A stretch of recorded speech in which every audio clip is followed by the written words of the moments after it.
Health and wellness are more than a destination. They are a process and a journey of personal choice. Come hear from people out in the field, doing the work, bringing health and wellness to many. Welcome, everybody. Today I have the pleasure of having two very, very special people who have been pioneering a most important field of holistic EFT for over 30 years. Their background is in, Philip Mountrose's background is in education, and Jane's is in architecture originally. That is amazing. I think it's crazy. But that we're, in a way, what we're going to discuss today is about, almost very interestingly enough, the architect of body, mind, and spirit. So it kind of is appropriate, your background. I think it's very special. So they have been busy for 30 years with their work. They've put out a number of books. How many exactly? And you can maybe tell us about that as we go through. I think 3 or 4. Well, we have, if you count all our manuals for our trainings, we have over a dozen. But we have paperback. We have about 6 or 7, and plus Kindle ebooks. So it sort of adds up. It adds up. Yeah. Well, that's certainly a mission. Wow. So, and what I love about it is they started a organization, Awakenings Institute, in the 1990s. And their whole mission, which they shared with me, was based on making the world a more loving place, which is a very wonderful mission, actually. And if more people had that mission, we might have a different world. And perhaps in the future, because of your work, many, many people who also share your mission, like-minded people, will use your tools that you've given, which I think are amazing. So let's get started. Can you tell me a little bit about your background, both of you, a little more, and about how you got into this business? Well, Jane and I, we met actually years ago in the 1970s when we were in our 20s. We've been around some decades here. We were both intense spiritual seekers, and that was, we met at this Gurdjieff Ouspensky spiritual group. And it was a great place to meet and get to know each other. And we learned a lot about spiritual growth but not so much about healing, which was actually a real missing part to that organization. So after we left it, and we were married by then, we went on another intense journey about learning about healing and other modalities, hypnotherapy, and that's where we came across initially EFT and reframing and anchoring with the soul and coaching, and it kind of went on and on. It still goes on as we continue to learn and grow and innovate in the field. Jane, you want to add to that? Yeah, I think it is one of the things that I really value about all of this is after 30 years in this field, we're still learning, we're still growing. It never gets boring. There isn't a boring moment for me. It just is always so exciting and alive. And every person we contact is unique and beautiful. And it's a dream come true for us, because when we started, I was really burned out as an architect, and I didn't know where to go. And this was in the late 1980s. There wasn't really much out there at the time relative to what there is now. So what we realized is that we needed healing, and started pursuing healing for ourselves, and realized, gee, we love this. Yeah. And it just one thing led to another. So I think for people who are interested in this field, it is a mission. Yeah. I think people feel in their hearts that it's a mission, that they want to make a difference of some kind. And I just really honor that and appreciate everybody who's involved. And the work that you're doing is just yes, really it's beautiful. Great, Kathleen. Oh, thank you both. Well, I so feel that in my heart. And I feel like, a mission is a really important word here, because so many people say you have to have purpose. Of course, we have to have purpose. But when you have a mission and your heart is involved, and it is for a higher cause, like the two of you, it really, like, I love what you say, Jane. You never feel your life is so exciting, because you're in this very loving energy all the time, helping people get there and transform. Right. And I think that's so beautiful. Wow. Yeah, it's exciting. I'm honored. And when we started, I didn't want to get up in the morning. It was, as an architect, it was just drudgery for me at that Yeah. point. Although I learned a lot, and I think everything for everybody, whatever we have in our past, it really has benefited me. Both of our pasts have benefited us in odd ways. But anyhow, the point was I just couldn't even want to get up in the morning. And as soon as we started this, it was like a light went on, and I've been excited to get up in the morning ever since, all these years. Oh, Mm-hmm. that's so beautiful. And so for all the viewers who are listening, who are perhaps stuck in professions that are not helping them grow, that are not bringing them fulfillment, this is a really important interview, and I hope they listen really carefully, because you don't have to stay in that. And perhaps COVID has come to help us to understand so many people are going to change now. They are forced to change, actually. So it's it's extraordinary. Now, I'm wondering a little bit, we talk a lot in my work and about emotional intelligence, and this has also been gaining traction, especially in the last 20 years. And many people, they don't even realize their emotions are there, actually. They're just sort of living their life and going along. So I'm curious, because, I believe in this, but I'm curious your perspective on emotional intelligence. Well, many people think of intelligence, as we know, as mental intelligence, sort of memorizing and thinking.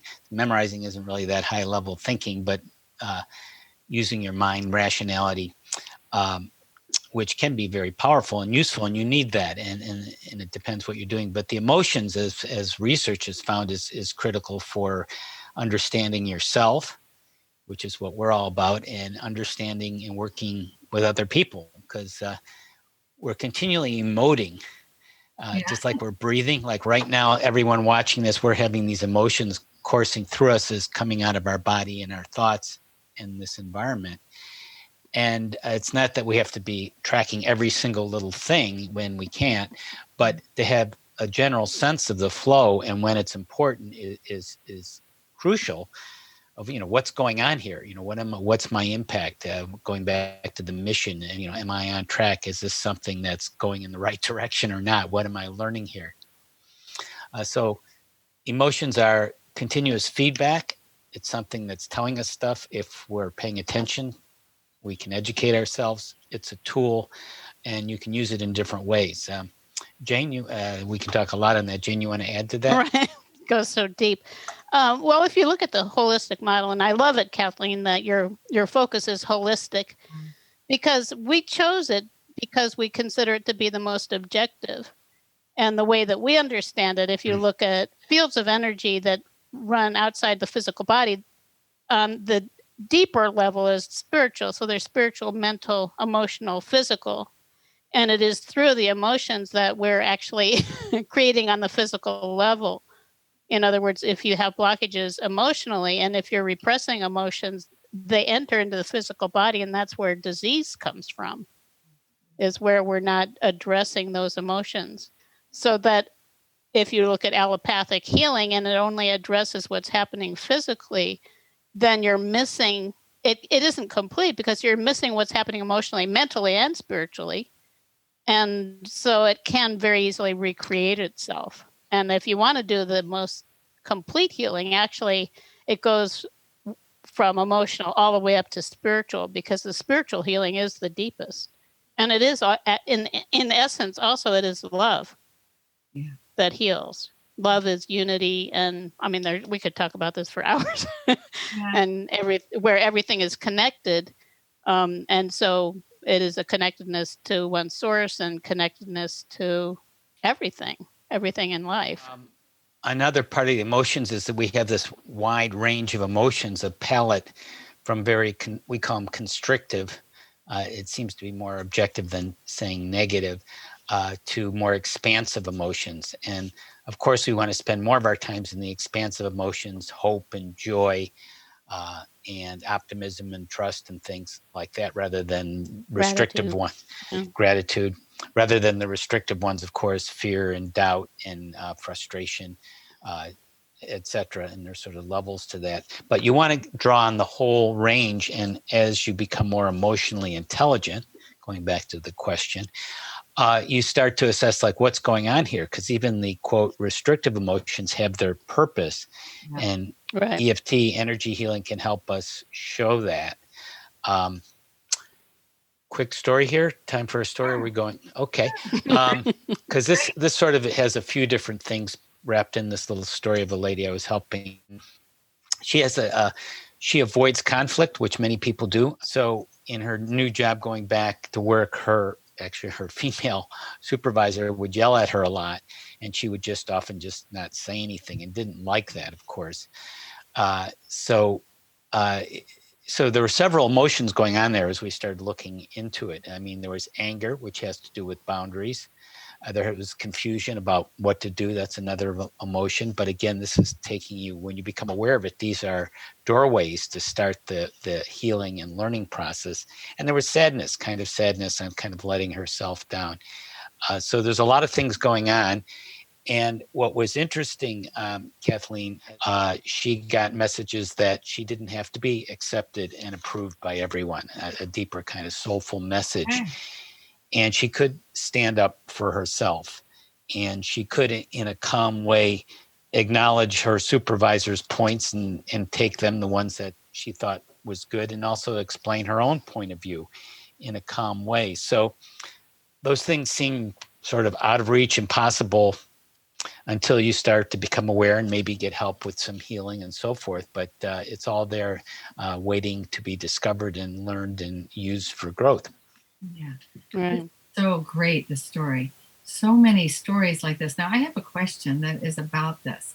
See, I kind of wish that when children were born and they were being raised, they would be educated about their emotions. Like, it would be like, welcome to planet Earth. You're going to have these emotions, and they're going to be all over the place, and they're going to make you feel a lot of things. But the emotions are like speaking to you, right? They're trying to tell you something. Right. I think like in the situation of that lady that you shared, that she was so afraid of conflict, there was obviously a story or a belief system about herself or something beneath it that was keeping her from facing things she feared so much. But I have a question that deals with that, because I know you mentioned, Jane, that you had to heal, and Philip also just said that. And I think maybe people in our audience, they underestimate how much right now on Earth people are healing things from the past, maybe not even from themselves, maybe from other generations. All these things we can inherit. It's really remarkable what we're learning with science. So I just would like you to kind of go over the healing idea, because I know myself, I had to heal, and I wanted to heal. But not everybody is even aware that they need healing. Right. And it's easy to, I guess, overlook it, or in some cases, a person may not quite be ready for it, which is important too, because the way that we view everything is that we're on a soul's journey.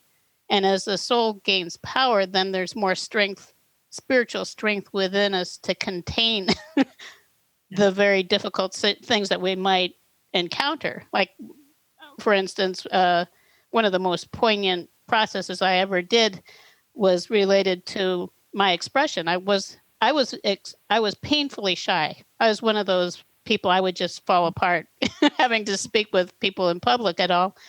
And at a certain point, when we started looking at healing, I wondered, well, why is that? So we went into a process. At the time, we were working with some spiritual healers, which was really fortunate. And I immediately saw myself being burned at the stake. Oh, wow. And when I had to go through that whole thing and the trauma created by that, which is not actually an uncommon experience. I guess hundreds of thousands of women were burned at the stake as witches and just whatever. And so many of us have experienced very traumatic things, either in this life and if people don't believe in past lives, that's fine too, because you could see all of it as a metaphor even. Exactly. I always say it's because I understand and I believe in that, but I think some people might not, and that's okay. Right. Definitely is clear. Science is showing us that it is definitely inherited, for sure there are. Right. Right. There's Carries. something back there. Anyhow, it is, if I hadn't been able to do that, I wouldn't be here today. Yeah. And it's just one example. Actually, the work that Philip and I did, the training that we had in the original organization where we met, the focus was on being present. Nice. And we were there for 10 years focusing on being present. And after that whole time, I didn't feel any more present than I did in the beginning. And when we started focusing on healing, what I realized is that it's like we have different parts of the self that can become disconnected from our wholeness. And we come from a spiritual perspective, so this it's not quite so scientific, but I think it's understandable that we have all of these different things going on, like shyness because of something that happened in 5th grade, and all of these different patterns. They all take energy away from where we are in the present moment. And so it's hard to be, to focus on being present if you have all of this stuff going on. And what I found personally, and I think our students too, is that as you bring more and more of these pieces back, you're more centered, you're more grounded in being yourself and more accepting of yourself, and able to truly love yourself. So healing to me it's essential. And anybody who wants to accelerate their growth and wants to become, the person they know they're here to be, healing really is the way to go. Right. It's not the only thing, but it's a very important element. Yeah. So sort of in sum, if something triggers you, me, someone watching this, it sets us into sort of a hypnotic dissociative state where we're not present. And that's why Jane was saying, you keep going over and over again because you numb out. You don't want to deal with that unconsciously because it's coming from a time when you were unable to deal with it, probably childhood or another lifetime or whenever. So as with this wonderful tool of EFT, holistic EFT, and the other energy tools, you can actually address it directly and change that and be free of it. Yeah. And it's interesting that you say that because I've helped people heal on all levels with energy work and reflex, all these kind of modalities for years. And it's true. Every one of those clients had something that was blocking them from being in the present moment. And I think even physically, you can think of it like a little circle. Like if we're meant to be a circle, and then if you took part of that circle and put it somewhere, you wouldn't be totally a circle anymore. And you would be part of yourself, right? Because some part of you wasn't accepted or wasn't integrated, wasn't over the lifetimes. And I think you said it beautifully, how you said it about being in the present moment, because we can't create if we're not here. If we're exactly worried, if we're worried, we're in the future, and if we're sad and traumatized, we're in the past, right? So being in the present moment, what you just said is true. Okay, getting back to emotions, because obviously these are so important and powerful to our well-being, and so many people have not processed or digested or are even aware that an emotion is blocking them.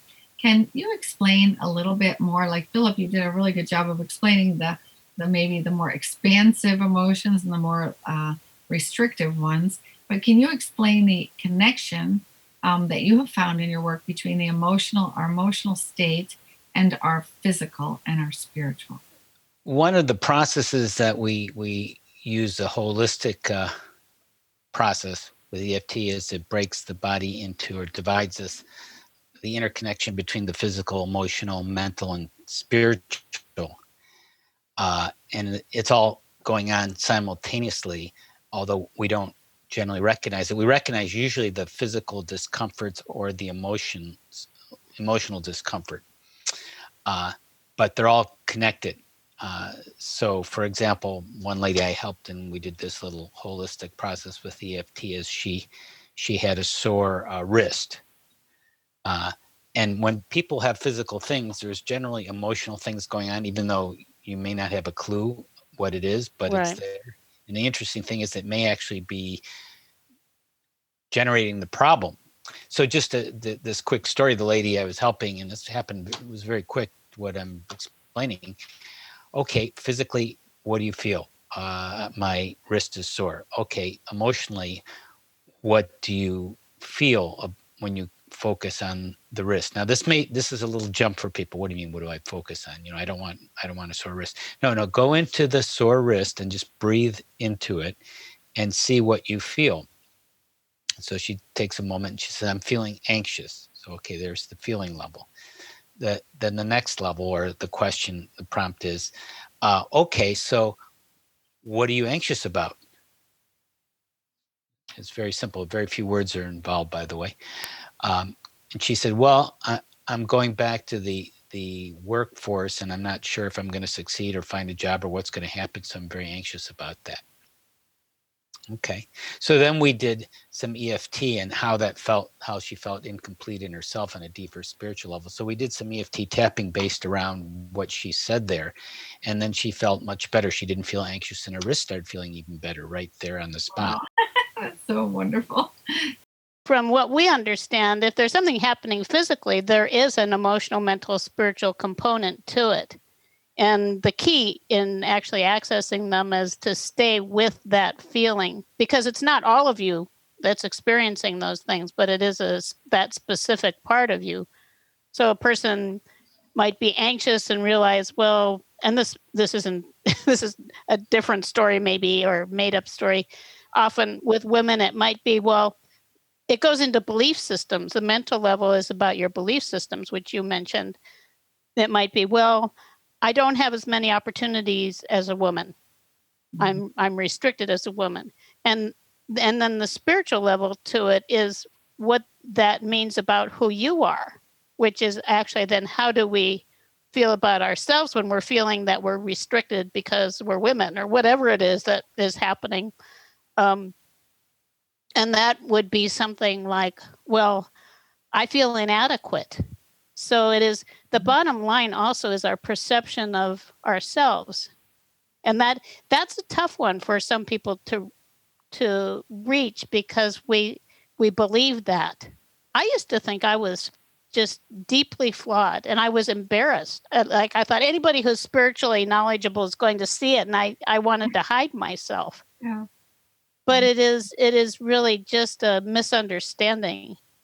And I think with healing also, this is another thing that I think is so important for people to realize. It's never about us being bad or there's something wrong with us. It's about a misunderstanding of how magnificent we are. Yeah. And I think that it's really helpful. It helps people if you can give them that sense of truth, because otherwise they might shy away from actually understanding what's happening, what the misunderstandings are. And just to add a little context to this, we're not saying that, women are not discriminated against, or they're not social injustices. Of course, we know there are, and that's part of what we're dealing with and learning and growing and improving. But nonetheless, even if women are discriminated against, that doesn't mean you're powerless. Women have accomplished all kinds of things, and it may be a motivation to learn and grow and even become better. And maybe that's what you're here to do. Maybe that's what your soul sent you here to do, to learn how to overcome some of those things. So that's the very thing you're here to delve into and transform. I also think, by the way, men are having as much trouble with all the changes. We focus on women, right? And women have a lot of pain from being maybe suppressed. But men right now are their whole role, the whole belief systems, everything we ever thought about is changing. And so for men also, it's quite a challenging moment right now. I mean, right. And of course, the beliefs are not all connected with gender. That just is one example. It can be, well, money is hard to come by. Yeah. That can be a belief. And then, you have to trudge around trying to make money, when actually the belief could be that miracles are always possible, and I'm open to something amazing happening. Yeah. That's a belief that actually is going to foster a happy life, really. And it also then it filters down. Then when you feel like, well, miracles are possible as a belief, then emotionally you feel like, wow, I feel good about that. And physically you have a lot of energy, which also is another indicator. to me, the most basic indicator of how something is affecting a person is how alive they feel. So if your aliveness is repressed, of course, in the physical body, that's going to affect your health. But it's coming from these other places. And so many people are not aware of that. Right. So that's great. I love what you both said, because I think it shows how exactly what I was saying, that the people are just living sort of in a survival. And as you said, Jane, they're not having a lot of life force. We're here to be fully alive and to grow, so that it also simplifies, well, what avenue should I pursue? Well, pursue the one that makes you feel most alive. Like we were talking about with healing. It's like, oh, this is so great. I want to do more. You can hardly wait to do more. And that's the best. Mm-hmm. And the path is there for you when you follow that, when you follow your aliveness. That is so true. I just, can you share a little more about that, the miracles? Because I want you to know that my students find that tapping that you do on that particular phrase, I miracles. remember. Yeah, that is so amazing. And the people, I mean, can you share that a little bit now? Because I think you brought it up, and I think it's I think it's so powerful for anyone who's listening. It is really to say this every day. Mm-hmm. With EFT, there's an affirmation that you start with affirming, and the affirmation generally is, it's even though I have this, whatever it is, fear, anxiety, anger, whatever, I know, no, it's, wait a minute. The typical one is, I still can love and accept myself, or a variation on that. Well, there's another one we use, which is, even though I have this blank, I know that anything is possible and miracles are happening now. Yeah. And it's very powerful. When we first did it, I thought, well, this is great for things, maybe spiritual things or beliefs. But actually, we found over time, and we've been using it for at least 20 years now, it actually works well with physical things too. And just affirming that statement a few times. I know that anything is possible and miracles are happening now. If you say it a few times, I mean, I can't help but smile. Yeah, I know. It's true. That's why I wanted you to tell, because I have been in groups after I was trained by you, and I have told the students, maybe 30 students, and then we say it together. Wow. So right. And we have the whole group energy too. Yeah, there's some kind of divine mantra energy in that download we got years ago, and it does seem to draw.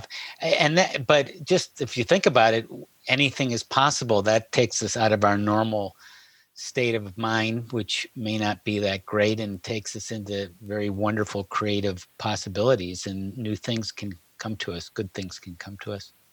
No, that's so true. Thank you, because I really think that's exceptional. Now, many people teach EFT, but what I think is so beautiful about your work is the idea, and you have talked about it already, this connection of body, mind, and spirit, which we call, and addressing all of those levels, not just addressing one. For instance, like I know some people are addressing weight loss, and they have a whole EFT book just on weight loss.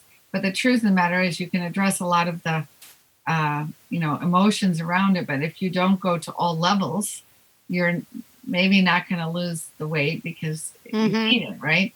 So I want to ask you how you got into holistic EFT. What inspired you maybe along your way of healing?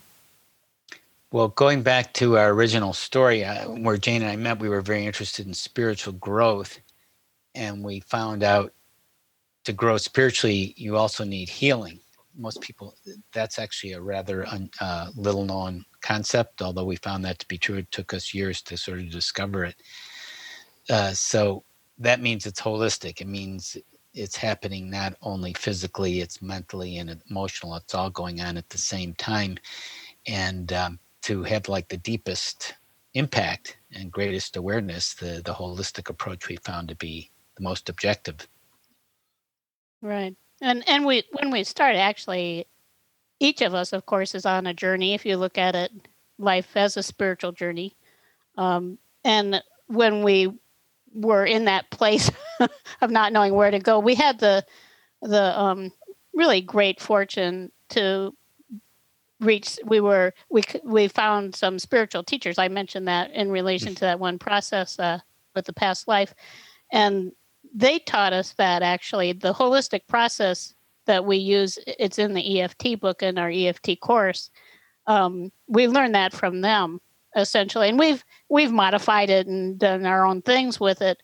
But as Philip said, with that and just continuing over the years to practice healing, it just is really obvious that everything is connected and holistic. And it relates to specific things that are happening and also to our spiritual development. We have another book, Getting Through to Your Soul, which is all about how we grow spiritually. And it's an essential part of all of that too, is integrating all of it. Yeah. Mm-hmm. I know I teach in the course that like our emotions kind of bring us into our soul. They help us to feel things and also amazing things, right? It's not just negative. It's just, imagine if we took our emotions out of the story and we came to Earth and we had no emotions. We wouldn't, right? And just think about that. I can't imagine that, right? Yeah, it would just be so disappointing. Yeah. So as much as they can block us, they can be extraordinary. But I think I want to hear a little bit more about your work on the physical, because working with people who have physical issues, like I love that example you gave, Philip, about the wrist, but I have seen that in my work too, that every time someone has a physical imbalance or dis-ease, right, there's something going on all those other layers. And I just want you to maybe share, because maybe there's people out there who are having, post-COVID and they're not getting better, or they're having, real illness, and they're taking things like vitamins and they're still not feeling better. Right. That makes me think of you helping Gerald Ann. Do you want to tell that story, Jane? Because that might relate well to this. Right. Well, this was back when we actually redid all of the videos for our Holistic EFT course last year. And I guess at the end of 19 and the beginning of 20. And because we have been teaching it, the original ones were from 1998. So, and we still have those available. But we redid all of them, and it was, I think, around February maybe of 2020. I had a woman I was working with who's a former student of ours and has become a wonderful friend. She had a horrible case of the flu, and she had it for several weeks. And I was going to do a demonstration of the holistic process for the new set of videos. So I offered to do it on her case of flu. Okay. And so it's in the course, and she was very, very ill. When we first started the process, she could hardly even speak because she would end up coughing and choking, and just had really very scary symptoms. And so we went through the whole process, and at the end she was speaking well. She was not completely healed, but she was doing much, much better. Wow. And we had an opportunity afterwards to check back with her a few weeks later, and she said that within a couple of days, the whole thing had cleared up completely, and she was just completely happy with it. And then realized a little later even that actually she had COVID-19, and she didn't know it. It was so early in the cycle. It was probably, I think it was February. Yeah. I didn't even think of it when I was working with her. Amazing. It was that early, but that's what she had, and she was able to heal completely going through. And it was with the holistic process, just going through all the levels. It makes a huge difference. Yeah, and at the very least, with a person, it's going to help them to understand more. But in most cases, there is a dramatic difference. And sometimes it'll be a complete healing just instantaneously. Like I remember Philip did a demonstration with a woman. She had something wrong with one of her fingers and she couldn't straighten it out. Do you remember that one? That was Hillary. Oh, right. And he did a video, and it had been that way for quite a long time. And by the end, it was like her finger was fine. And that's like 15 minutes. That's amazing. It can happen that way. Right. Right. The COVID story was, I think, in our spiritual kinesiology home study, although we did those different levels of healing. And the lady was. It wasn't in the EFT course? Yeah, I think it was in the spiritual kinesiology. And the levels of healing, she was very sick. She thought she was going to die. I mean, that's how bad she felt. And then she was coughing and could hardly talk, and her head was very white, pale, but everything was even restoring in the video by the end of it, which was pretty amazing. I'm curious, Jane and Philip, if you remember what the emotions that she was feeling were, or her belief systems that were blocking, that you relieved, because obviously you worked on the other levels, right? Or were you just working on the physical? I think there was a lot of despair and sadness there, and she let go of a lot of just kind of leftover things she felt that were very deeply buried in her. I know she said that.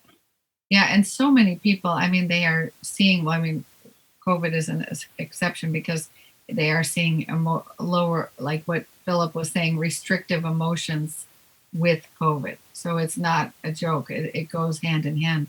And perhaps it helps us, you know, everything happens for a reason. And perhaps we go through this now in humanity to get in touch with our emotions, because we really, you know, as you have this experience and you have COVID and you have this, you just shared that story, she connected with those emotions and she was able to release them, and she then felt better. That's pretty incredible. Right. Amazing. And it can be silly things too. I remember one time Philip and I did a presentation and we were driving back afterwards. It was 20, 30 minutes from where we lived, and we were driving back, and I was telling Philip that my neck was sore, and I was complaining, of course. And and he said, "Well, why don't you try some EFT?" And from that place, and the interesting thing is, often when you're in that place, you're not in a resourceful place. This is an important point too, is your resourcefulness is down at that point. In other words, your ability to make good decisions. So I kept saying, well, that'll never work. You know, it's like I was in a real bad mood. Yeah. And he said, well, just try it. So I did some tapping, and without even going to any other level, I think, with it. And within 5 minutes, it was gone. Okay, I'm curious. You've written a lot of books. Can you share a little bit about the books with us? Yes, I have them here. I'll hold them up. They're bookmarked here. Getting through to your emotions with EFT, which is also a manual workbook for the Holistic EFT certification course that I know Kathleen took. And this is not, besides telling EFT and the basics, it goes into what we call the getting through techniques, how to go deeper, what to do with EFT, how to use it. And we talked about that holistic process and the levels of healing.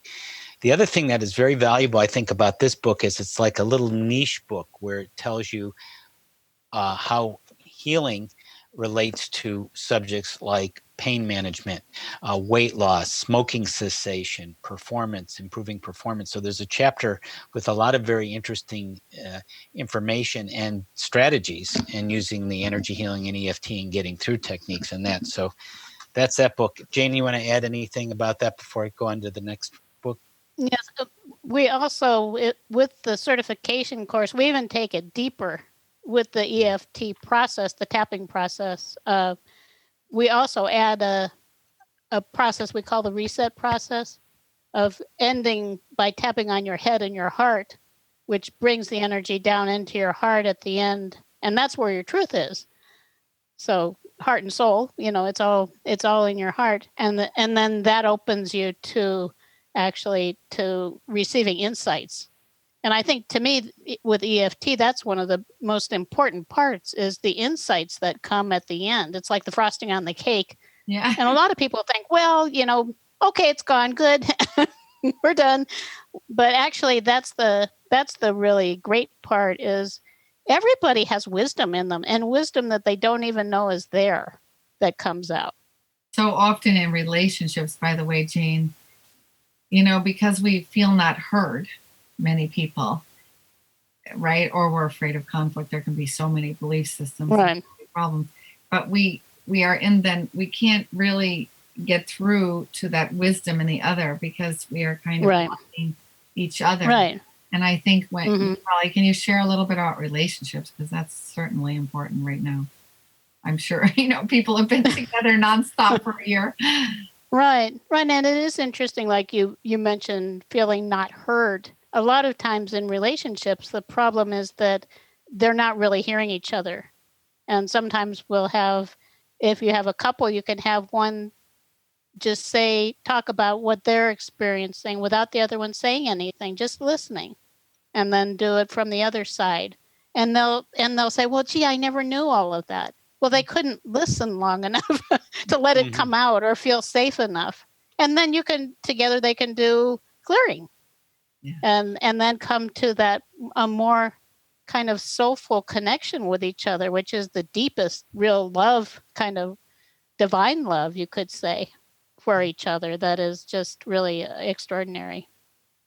And you And can I use mean, it. that's just one thing. There's so Yeah. many things that we can do. And I'll Yeah. just add one that's very prevalent is this idea of being controlled or controlling. That's a common theme. And EFT is a very good holistic EFT to neutralize that, where you're trying to control the environment and have people do what you want, or feel that, like the lady who avoids conflict, that you have to be the pleaser and submit to other people. So that's a very common pattern in relationships too. Mhm. Yeah, and then if you have those patterns, sometimes you're so stuck in them, you don't even see them, right? So Right. Right. it's Mhm. helpful to get a coach then, or somebody that can guide you through it. I think it's really Yes. important. Yeah, when Yeah, for life sure. isn't working, that's feedback. Yeah, I always say that when you're not feeling happy or you're not feeling Right. those higher emotions, you have to. That's really important that you pay attention. But so many people accept that as normal, and they don't ask for more. And I think the Mhm. point of you guys and me, we're saying no, but there can be more. Like what you say, Jane, this miracles can be there. Yeah. Oh, Yeah, and I think what you said about what we consider normal, you mentioned earlier when we were talking about stress. Stress, of course, stress, you could say stress encompasses a lot of different things. Like anger is stressful. All of the restrictive emotions can be stressful if we can't process through them. Um, and stress, it bogs everything down. But it's so common, people think it's normal, and it's not. It's a killer in some cases. I shouldn't say many cases. It's been associated, as you probably know, with just about every imaginable disease, yeah. and you can change it. Yeah. And we focus on shifting stress into happiness. You mentioned happiness too. That's because we can be happier, and it's life enhancing. Tell me, like, how would you, for the people listening, define how can they know if they're stressed? Well, technically, it means you're reacting to a perceived threat, like sort of the technical scientific definition that you think there's a threat, and there may be a threat, or it may be an imaginary threat. And so, if there's a real threat, that's good to be stressed, but it should be usually pretty brief in most of our cases in modern society. And if you continually feel like you're under threat and you're in momentums and you're worried and you have a lot of these restrictive emotions, that means you're stressed. Very, And another way to approach it is, are you happy? yeah, Oh no, I have, blah, percent. that's a good question. Why aren't you? What is blocking you from the joy of being alive? Yeah, yeah, and many people, like you mentioned at the beginning, will say, "I'm not doing. I don't. I go to work every day, and I just don't like what I do." Right. Right. And how would you handle that? That's everyone out there now. Right. A lot of people. Right. So, and that gets into starting to manage some of your emotions so you're in a better place. And then realize we have one of our EFT processes called the Belief Buster process. And I think they have that in our courses. I don't know if we have that actually in our books, but it's some simple questions that are very profound and telling. If you think you have to go to work and you can't do anything else, I don't mean you don't go to work, but that's the only thing available to you. What is your belief? Do you believe that other people, can do things they want? Do you believe it's possible for you to do something that you would enjoy? Okay. Do you believe it's possible for you to start today, at least to start the process of beginning to change or to look for it? So wherever they're stuck there, they don't believe it's possible. They believe it's possible for other people, but not for them. They believe it's possible, but not now. That's where you could do EFT. Even though I don't believe it's possible now to change, I can love and accept myself, or anything is possible, and miracles are happening now. Yeah, I think you're so right. That often we have these belief systems that we can't change. It's not possible for us, and it's only possible for that person down the street or whatever. It's in your mind, actually. Well, and for a person who feels like what they're doing, they're not enjoying it, and that life isn't working for them, it's not like there's one simple solution, but it is something to really explore, because maybe there is something else. Maybe there's a possibility of transitioning into something else. Maybe it's possible in the meantime to shift your perspective on it. I know that when I was an architect, and I was still an architect after I knew that I was going to be changing, I also felt, well, I can be there and be a positive force in this place where I'm working. I'm there. If anything that's happening is happening for some reason.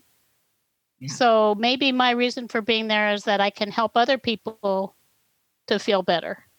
Yeah. And maybe there are other things I can do surrounding it that will make me feel better. I started when I was driving to work, I would go to a park and walk around the park, just 10 minutes more.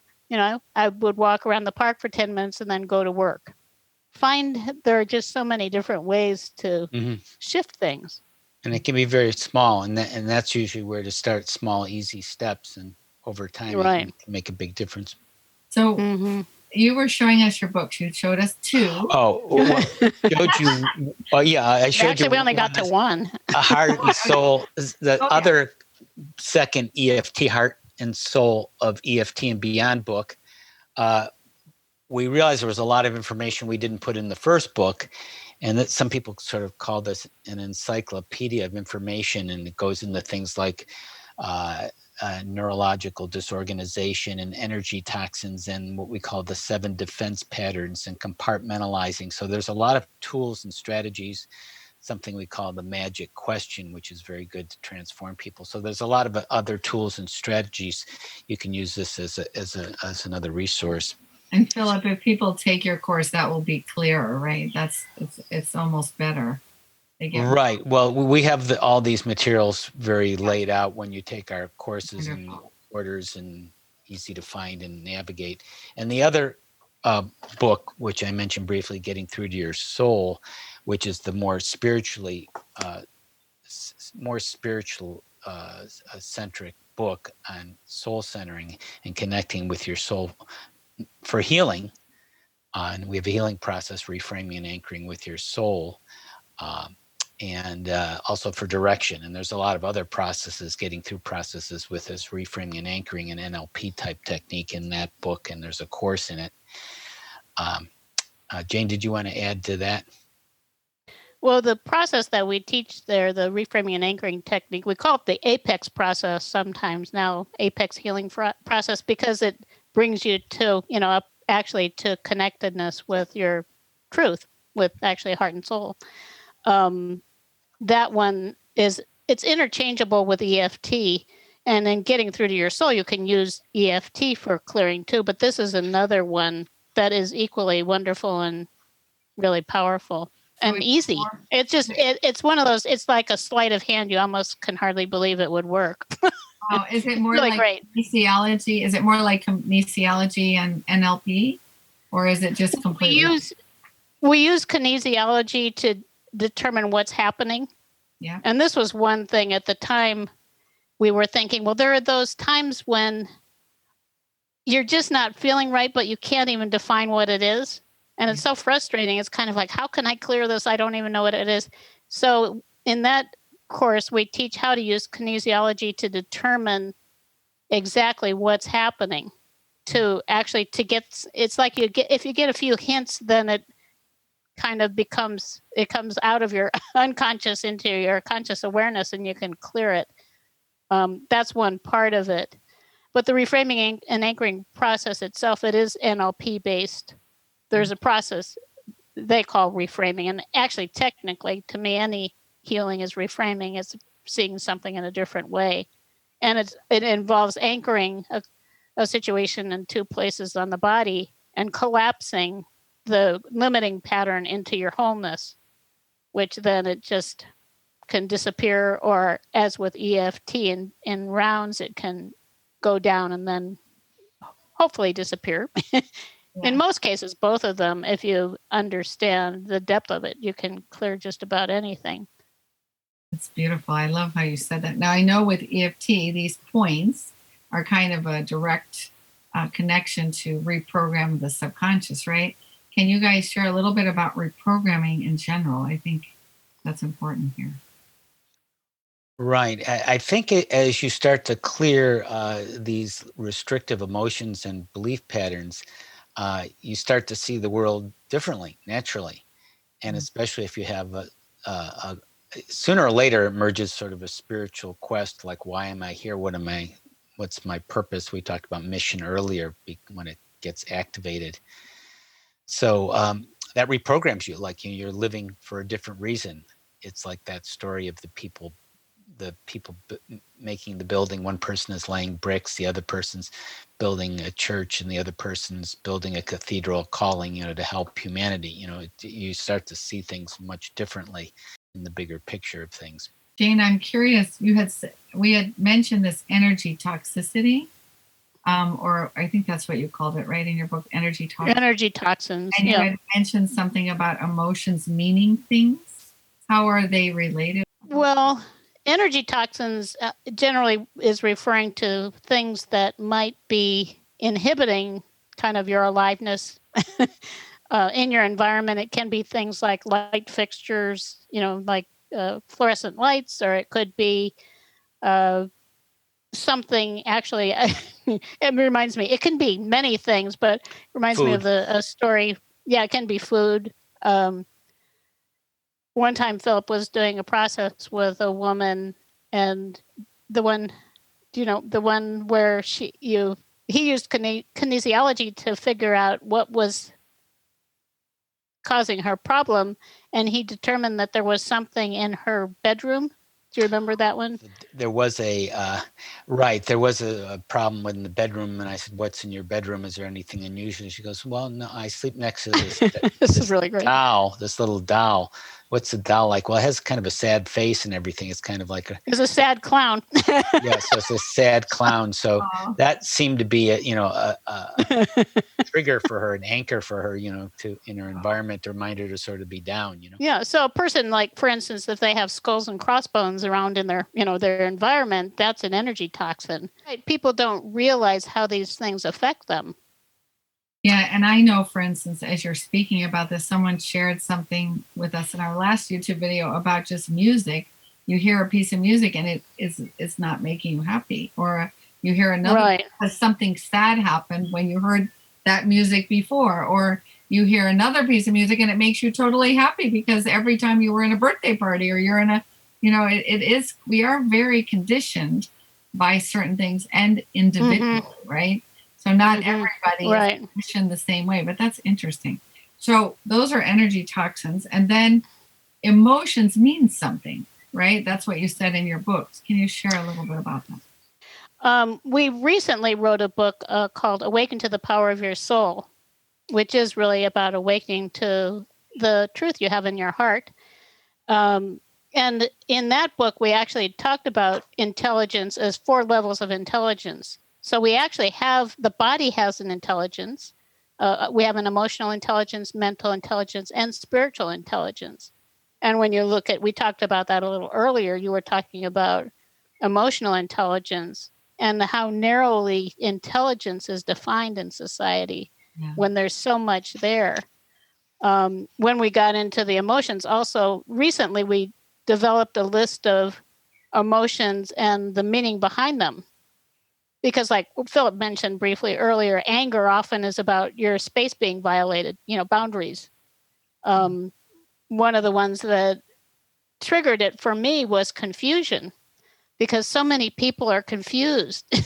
And we're not confused. We're not confused if everything's just working. It's like if we're trying to understand something new, we become confused. And so confusion actually has a positive message. It's that you're growing, you're expanding out from kind of where you've been in the past. But the problem and really the solution with confusion, and in addition to clearing, is always helpful. But the thing that changes it is a strategy. Okay. And that's where we teach. We have a 1-year course in coaching and healing. You teach coaching too. That's where the coaching comes in. You need effective strategies for working through things. Like with stress, what is your strategy for shifting from stress to happiness? However you define it. What is your strategy for, well, changing your career if you're unhappy with your life? Yeah. And it also is a step-by-step process. Whatever the strategy is, if it's a big thing, it's going to come in little pieces. Like, what are the first steps I can take? What can I do now?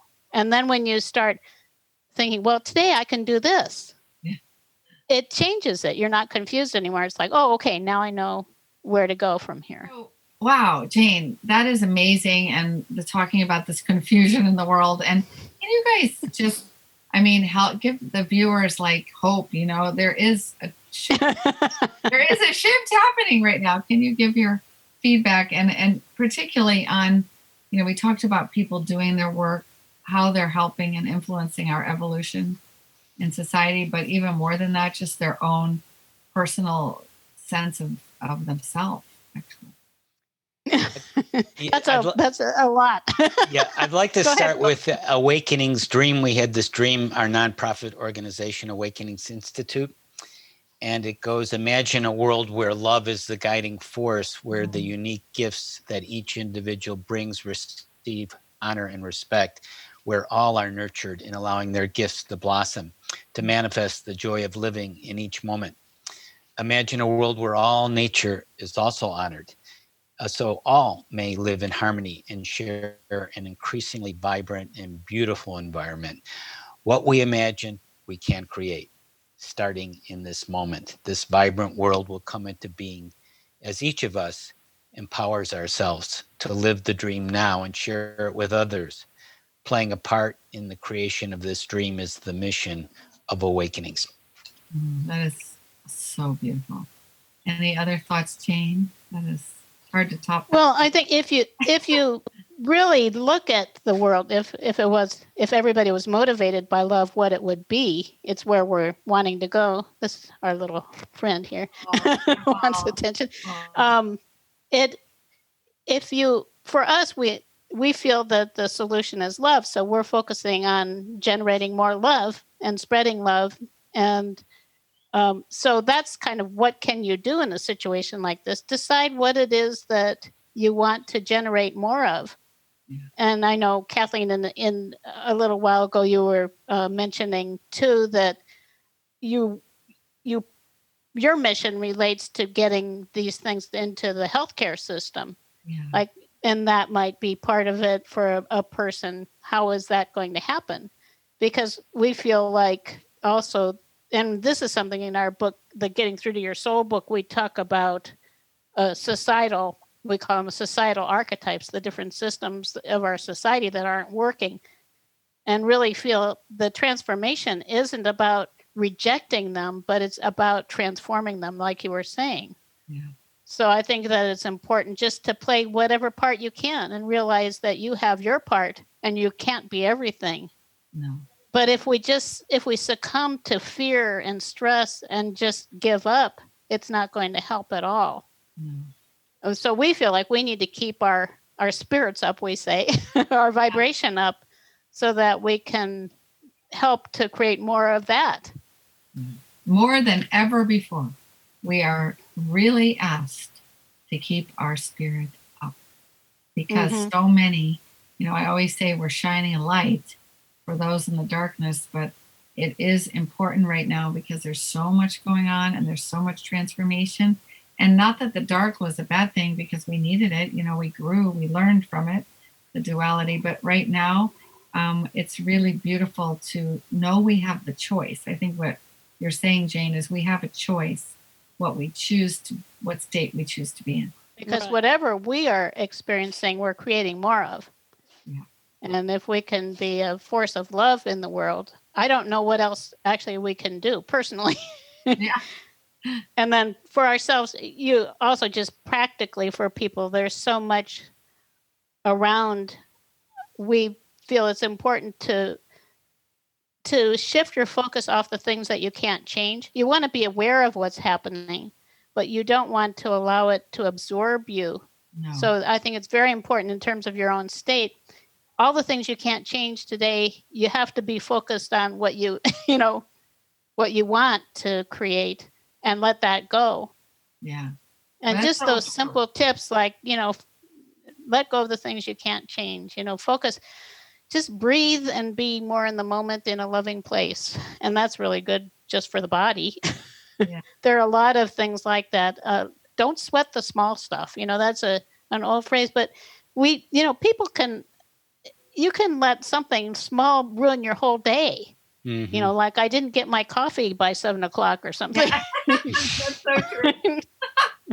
Oh, wow. Yeah. So I think that all of those things are really important. I guess being aware now is very important of what we're doing, what we're emanating, what we're creating for ourselves. And if health is an issue, which it should be for everybody, actually, how can we be most alive? And boy, this year has put it on the table, huh? How healthy, how much have you cared for your temple? How much have you done that? And well, I think it's so perfect what you say. And you quoted in the book, it's not easy to find happiness in ourselves, and it's not possible to find it elsewhere. So actually, what it really comes down to is it's about us. It comes in about our choices, our thoughts, our emotions, how well we handle them. And I love what you just said, not to focus on all those things you can't change, like the news. Like I stopped listening to the news this year because it was too much. Every day there's just so much news. How can you possibly take that all in? And I think if you make your own news and you make the news about something, like you said, very loving and very high frequency, a good news, imagine that more people did that. It would be the world. Right. Well, and look at what you're doing. You're helping to change the world in a positive way. You're looking at what can we do, and the people you're training, they have their own version of that. Where is it they want to take it? Each of us has that opportunity to ask ourselves. And if we're not sure, just keep going with what makes you feel alive, and it will become clear. Because it's not like the whole picture. For us, it's not like where we are now was clear to us 30 years ago. No. But we kept following our hearts and our aliveness. And wow. And I think life is just a miracle. So you have many books. They're so amazing. And if there are people out there that would like to be trained in these methods, I mean, they are just amazing.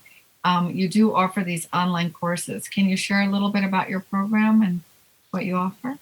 Well, the EFT online certification training, Holistic EFT, they can find that at our website. I have a tiny URL, and you'll probably write it somewhere, tinyurl.com/EFT certify, tinyurl.com/EFT certify. And there's actually 3 levels of the EFT training. There's the spiritual kinesiology, the healing with the soul. That's another course. And there's some other courses and a 1-year live coaching and healing program. So if you go to our website, thegettingthrough.org/holistic, there's a whole bunch of links of free things, trainings, many offerings there to explore. And people can set up a personal planning session with us, and we'd be happy to talk with them too. Perfect. And you do have the EFT in the 3 levels too, which I took, which is amazing. You should really go deep in the EFT, and you feel very confident after you finish. Even level 1, I felt very confident. That's what we want. Yeah, great. I just have one last question for both of you, and it is, I'm so grateful to have met you and to have been trained by you. That's really how I will end this interview. And I will say from my heart, it's good that you said that we don't always know where we're going. We follow our heart. If you're both following your heart now, because you've been at this for 30 years, and I think you're going to be there for a while, where do you see yourself going with this?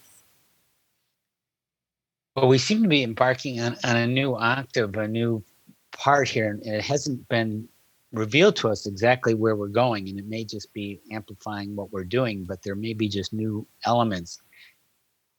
The things we shared in the interview today, I mean, that one thing led to the next, those pieces that we mentioned, and we just gave you like a sort of a smattering of what we've been doing.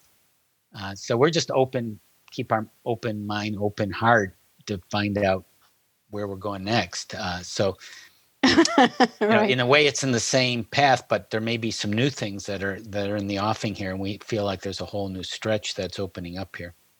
And I think we would like to reach more people with the message of love, Mm-hmm. Yeah. because I think anybody who can connect with love and just be living from a more loving place, that's where evolution comes from. So we'd like to reach as many people as we can. And I'm sure you feel the same way. With COVID, our work has expanded, and yours probably has too, because people are opening up now in beautiful ways. So we're grateful to be part of it. Well, thank you both. As I said, I'm so grateful to have been trained and by you, and I'm sure many, many more will come to you. Thank you so much.